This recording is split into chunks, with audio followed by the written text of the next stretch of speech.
Hey guys, Bill coming back at you again with another video. Today is going to be a bit of a slow day just because of where we're at in the grows, but we are going to take a look at the outdoor plants, and I'm going to trim off just a little bit of the bottom stuff just to keep things off the ground. And then we'll also go in and we'll check on the peach sherbet OGs. They're pretty close to being finished.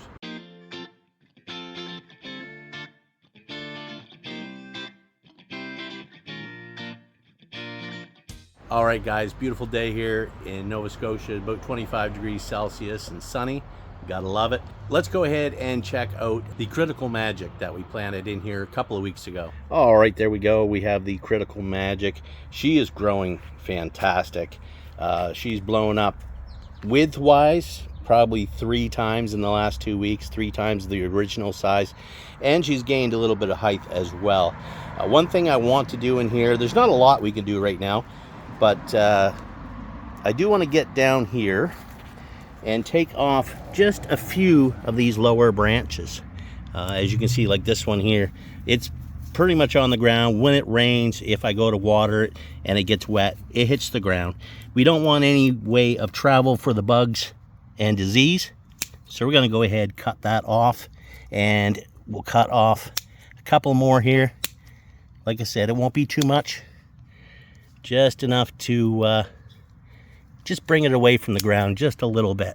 Now we have this one branch right here too, and I was going to cut that off at first, but it seemed to be a decent branch, but I don't think it's ever going to be that big, and it's always going to want to lay on the ground. As you can see down here, when we just do that, even it's starting to separate a little bit. So what we're going to do is we're going to go ahead and we're just going to cut that right off, go around here, and we'll just cut off a few of these little ones. Whoops, sorry, doing this one-handed, so it's hard to get you guys in the shot here. But yeah, just a few right around here. And seeing as how it's one-handed, I think actually we might take this whole little branch off right here as well. Take it right off, and we'll go ahead and clean it up a little bit better once I drop the camera here and get 2 hands. But what you see there, we just basically just cleaned up a little bit from underneath here, just to allow more airflow for one, as well as not have any of them branches touching the ground when they get wet. That will greatly reduce chances of pests being able to get up there, and also leaves that are touching the ground are more apt to start to rot and carry that up through the plant as well. So that's one done. That's all we're going to do today. Now they are still babies, like I said, just been in here for a couple of weeks. Let's go check out the Sunday driver. She wasn't looking so hot last week. Let's look at her today. All right, here she is, guys. This is the Sunday driver, and good news, I am seeing growth. I wasn't sure if she was going to survive or not, but we can see some nice new growth here, down here, all the way around. Also some at the top here as well. So she is going to survive. I've got no doubts about that now. We're not going to cut anything off for today though, because she is in recovery right now, and I don't want to put any more stress on her than she has to have. So we will wait and do that next week. There is some down below here that I do want to take out, and we'll take a closer look at that one next week. But I am pretty happy that she's going to survive after being in that really tiny pot for like a 1.5 years. She finally gets to show her magic, so good on her. All right, let's go over and check out the last one, the variegated albino black gorilla. Okay, here we have the variegated albino black gorilla. Check this out. Really awesome. Got a little bit of pinks going on. Last time we grew this out, we had some pinks, but it wasn't till later on, so not sure what's quite causing that at this stage. But she's looking good. She's growing.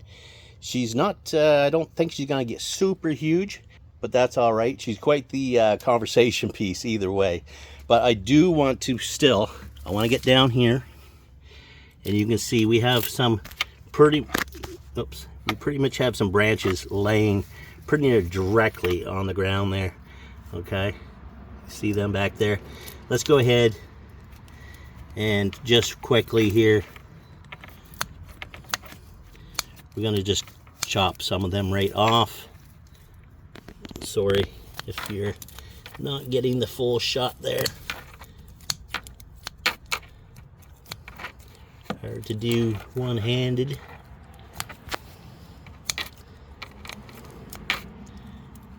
And we'll also take off just a couple of these branches up here as well, because again, once she gets wet, she'll just want to drop those branches right down into the soil.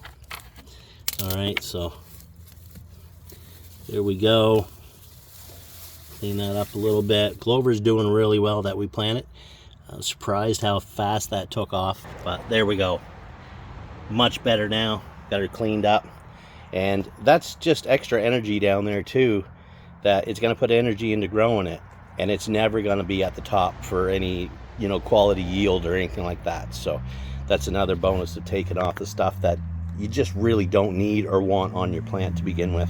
All right, like I said, it's going to be a quick one. Let's jump inside. We're going to check out those peach sherbet OGs. All right, here we are in the Mars Hydro 5x5 tent.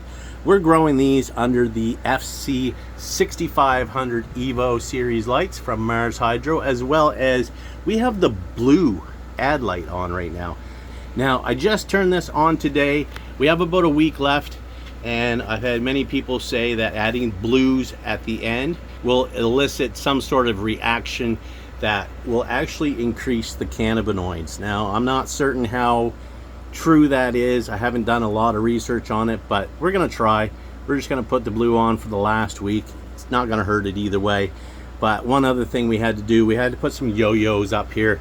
These are what we call yo-yos, and where I didn't have any type of scrog net or anything, the front here was starting to fall a little forward. We did put a little string up here, but it wasn't quite enough. So I used the yo-yos just to hook onto the plants, pull them up a little bit, get them back into that prime spot for light, and the yo-yos work really well. Now, we do have some here. These are 8 weeks, guys, and they're a 9-week strain, but there is some on this one front plant right here that are just about finished. Just about. Take a look.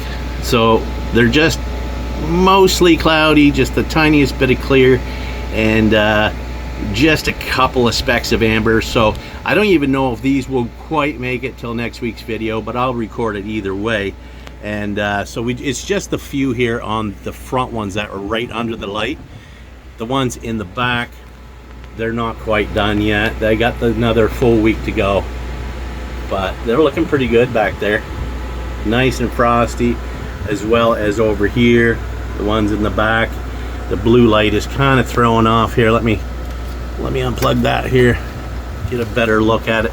A lot of reds and purples coming out here, really beautiful. And then of course the one here up front too, and this still has a ways to go. You see still lots of white hairs there, but overall, I mean, the tent is full to the max. And next week hopefully we'll be able to get, I know we'll get some, but hopefully we'll be able to get just about all these tops cut down, open the rest up, leave them for a couple more weeks, and then we'll harvest again in a couple more weeks after that. These are growing super good here, and we're using the Mars Hydro drip and drainage systems, and I've pointed this out every week. Super simple. All you do is set your timer for the drip system. I have the drainage system, which drains all the water down into this pump box. I pump it right back into the reservoir, and I just recirculate the water and the nutrients. And after about a week, before they have a chance to get too strong, then I change the water out, and it seems to be working really well. And what I use also, guys, big shout out to Mars Hydro, the creators of the iHub Pro, which is what I use for all the timers. Also to control pretty much everything in here, the light intensity, the timers, environmental controls, including that of my dehumidifier in here, my fans, my exhaust fans, everything, drip system, you name it. That's what we use it for. We have one in pretty much every tent, and the app on my phone, the Mars Pro app, lets me know exactly what's going on in every one of my tents, and I can adjust it right there no matter where I'm at. So if you're interested in any of Mars Hydro's products, whether it be their iHub Pro, their lights, their tents, their drip systems, drainage systems, DWC systems, you name it, they got it. Check out the links down below, and if you use my code BWARD, you'll save a little bit extra at checkout as well. So that's it for this one, guys. Like I said, at this stage, we're just kind of waiting, right? The plants have to grow. There's not much more we can do with them at this point. Once we do get the top cut down, then we can do some more defoliation, open up that bottom half so that we can get some really nice mature buds down in here as well. But until then, that'll be it. Thanks for watching, guys. Like, share, subscribe, leave a comment down below, and we'll see you on the next one. Happy growing.